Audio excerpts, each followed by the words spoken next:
does the key unlock?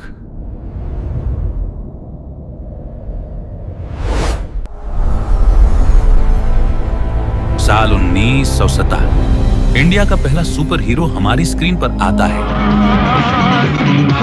हमने देखा, हमने विश्वास किया और हमने उसे पूजा। लेकिन क्या हमने कभी सोचा कि 5 साल तक चलने वाला ये शो एक सुपर हीरो स्टोरी थी या फिर किसी आने वाले प्रलय की वार्निंग? आज 2 दिक्कत बाद मैं उन फाइल्स को खोल रहा हूं जो शायद कभी पब्लिक नहीं होनी चाहिए थी।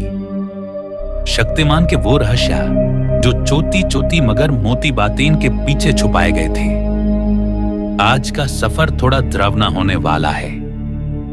The secret origin of yogic power. Shaktimaan की शक्ति का रहस्य उसके 5 तत्वों में है ना, लेकिन एंशिएंट स्क्रिप्ट्स के हिसाब से जो इंसान इन 5 तत्वों को सिद्धि कर लेता है वो इंसान नहीं रहता, वो एक देमी गॉड बन जाता है। सुरेंशो ने उसे पंचतत्वा से बनाया, लेकिन क्या आपने ध्यान दिया, सुरेंशी हमेशा गुफाओं में रहते थे। वो लोग मौत पर काबू पा चुके थे। अगर वो इतने शक्तिशाली थे तो उन्हें शक्तिमान बनाने की जरूरत क्यों पड़ी? क्या उनका सामना किसी ऐसी चीज से हुआ था जो इस धरती की थी ही नहीं? तमरज किल्विश, द इंटरडायमेंशनल एंटिटी। अंधेरा कायम रहे, ये सिर्फ एक डायलॉग खैरिक नहीं था, ये एक कल्ट प्रेयर थी। किल्विश ने कभी शक्तिमान को तलवार से नहीं मारा। क्यों? क्योंकि किल्विश को पता था कि शक्तिमान को मौत नहीं दी जा सकती। साइकोलॉजी के हिसाब से किल्विश कलेक्टिव फियर का प्रतीक था। वो लोगों के दार से ताकत लेता था। डॉक्टर जैकल उसके लिए जेनेटिक इंजीनियरिंग करता था, क्लोन्स बनाना, इंसानों को जानवर बनाना। क्या यह सब इशारा था कि फ्यूचर में साइंस का गलत इस्तेमाल कैसे होगा? डॉक्टर जैकल के एक्सपेरिमेंट्स आज के न्यूरलिंक या क्लोनिंग से कितने मिलते जुलते हैं, ये सोचकर रूह कांप जाती है। The paradox of Gangadhar. सबसे बड़ा सवाल, गंगाधर ही क्यों? एक बेवकूफ दिखने वाला रिपोर्टर ही क्यों? दोस्तों, द मास्क थियरी कहती है कि शक्तिमान का असली रूप गंगाधर नहीं बल्कि शक्तिमान ही था।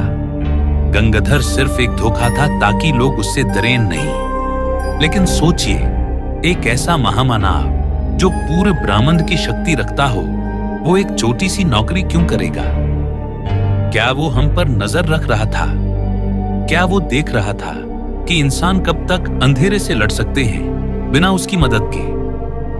The lost ending and the curse show अचानक बैंड हो गया। किल्विश का क्या हुआ? कोई नहीं जानता।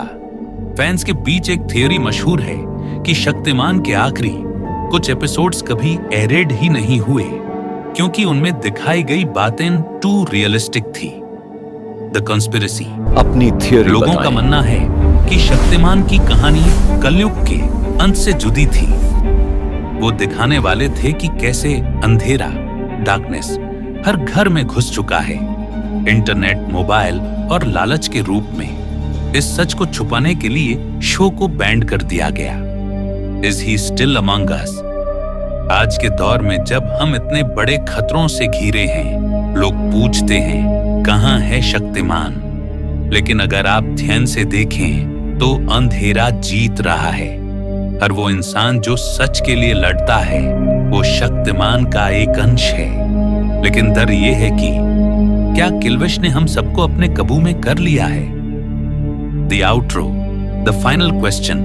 दोस्तों, ये स्क्रिप्ट सिर्फ एक कहानी नहीं, एक सवाल है। शक्तिमान ने कहा था चोटी चोटी मगर मोती बातें, लेकिन शायद हमने सिर्फ चोटी बातें सुनी, मोती बातें भूल गए। आपको क्या लगता है, क्या शक्तिमान वापस आएगा या फिर हम हमेशा के लिए इस अंधेर में खो चुके हैं? Call to action.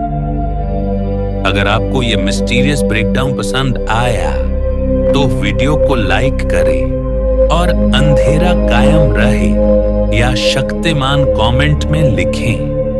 देखते हैं कौन किसकी साइड है। सब्सक्राइब करना मत भूलना, क्योंकि अगला रहस्य और भी गहरा है। अलविदा।